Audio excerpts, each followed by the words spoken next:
speak for you guys as well, but no, it was good.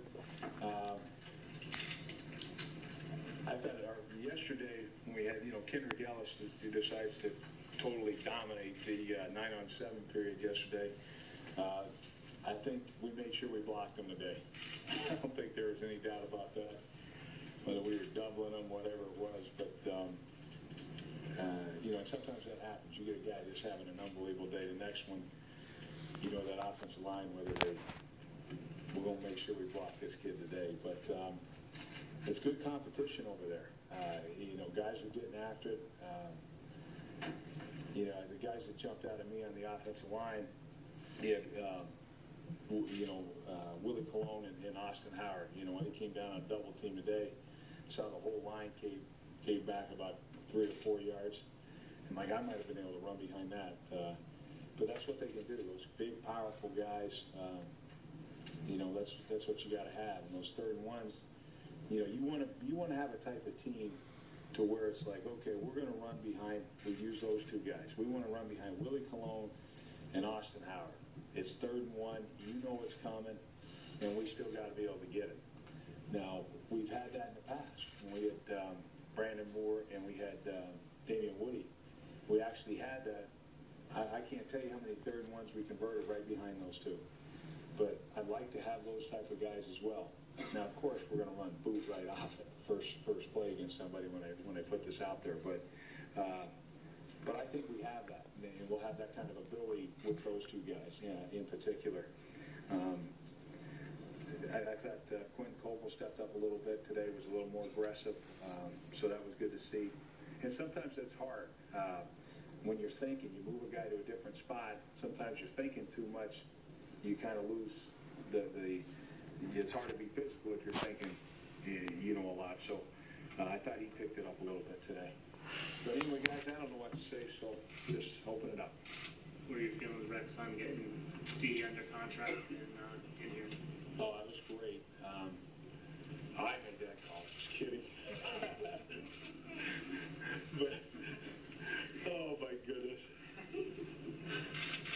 But, no, it's good to get him. We'll see where he is physically. Hopefully he comes out and everything is good and we're able to get him on the field as soon as possible. But obviously, he's got to go through that process, and we'll see where he's at.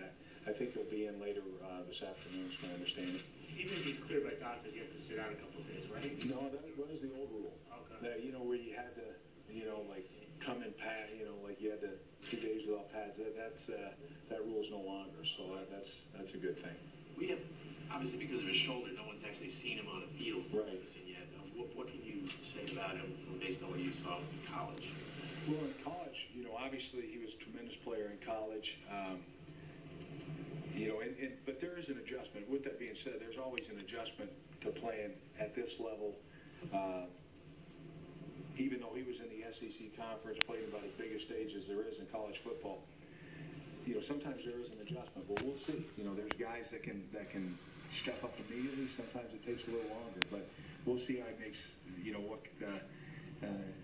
How he adjusts to the speed and everything else. But certainly he was a tremendous player in college. Russ, he's obviously not going to take over Terrell's spot. I think Kamar, you would do that. But do you anticipate that those comparisons will ever go away this first season?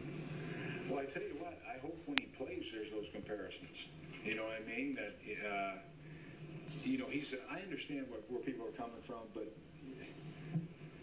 Darrell is, was a special player, and we'll see, what kind of player D is. But D. Milner is never going to be Darrelle Revis. He's going to be D. Milner, and I think that's going to be good enough. But, he's a physical player. Like in college, he's a physical player. He's a guy that can play inside and outside, can play press coverage, play off coverage. Obviously, he had a great coach in Nick Saban. Does a heck of a job. He actually coaches the DBs himself a lot of times. So, he's been very well coached, very competitive player. And I'm excited to get him in with the mix of the guys we have. Kyle Wilson. Kyle had a great day today. He's been doing a tremendous job for us. Ellis has been a little up and down, Ellis Langster, and we got Walls back in there. So I think it's a good mix. And like we talked about our depth at corner, You know, unfortunately, when we lost Aaron Berry, that was another guy we really liked, but I don't think he can have too many corners, and we'll see how quick D, you know, comes in and fits in with this group. How about in the classroom? I know you're in the meetings. Did you get a sense from him that he was picking up what he was learning in the classroom? Yeah, absolutely did. You know, so I thought he was doing a great job, and the things that he could do, he was doing a tremendous job. You mentioned in the classroom, his rehab, he was doing everything that he possibly could do, and doing it at a high level. And so I was impressed with how he was picking things up. Right, so you've got this young sort of sending group along the defensive line. You've got Sheldon, Mo, Tanner Gallis, Copels. We were talking to Q today about that group sort of coming along, and he said he thinks that they can be the best in football, the best defensive line. Do you think that? Well, again, I think we got a long road before we can say that. You know, how about we play a couple of games, but they certainly are a talented group. It's a talented group. There's no question about it. You want your guys' confidence and take that kind of pride and all that. But to be the best, you got to show up, and you got to do it every single day. And you have to have that kind of mentality. You know, certainly we feel great about, you know, Mo Wilkerson. You know, there's some guys, but the thing about Mo is he's never, like, he doesn't think he's arrived, you know, so he keeps working. You know, Cromartie, that's what's so rare about Crow. He actually, you know, he's at a high level, but yet he tries to get better. And that's what all these D linemen, these young D linemen have done.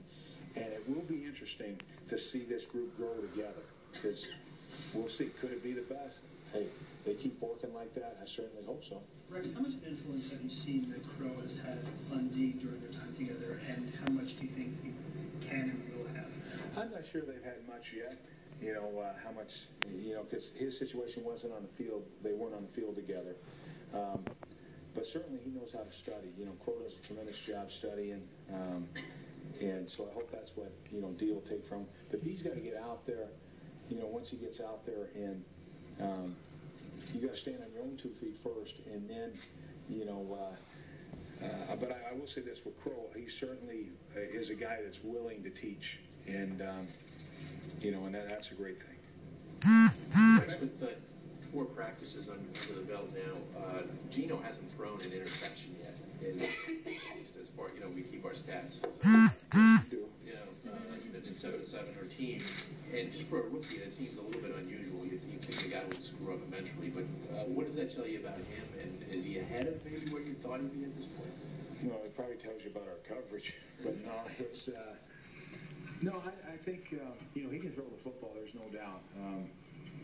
You know, and he's accurate with the football. I think the big thing for him now, like, he took a couple of sacks today and said, we got to get rid of the ball.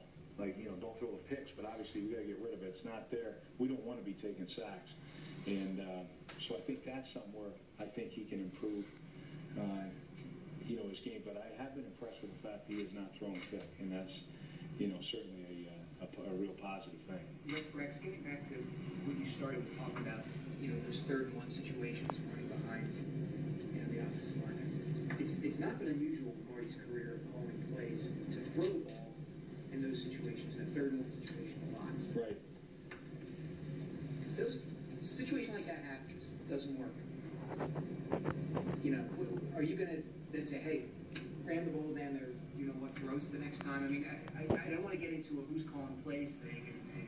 Everything we do is a team decision.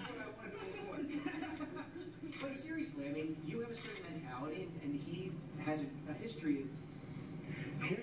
Well, I understand that, but here's another thing he has a history of. The man's led the league in rushing before. It's not like, you know, sometimes you get a lot of things are based on your personnel. If you have a guy that, you know, a run-pass option might be, you know, a great call in that situation, you're going to take it. You know, if you got guys that are built to just, you know, smash it in there, then you go ahead and smash it in there. So I think, you know, play to the strengths of your players, obviously.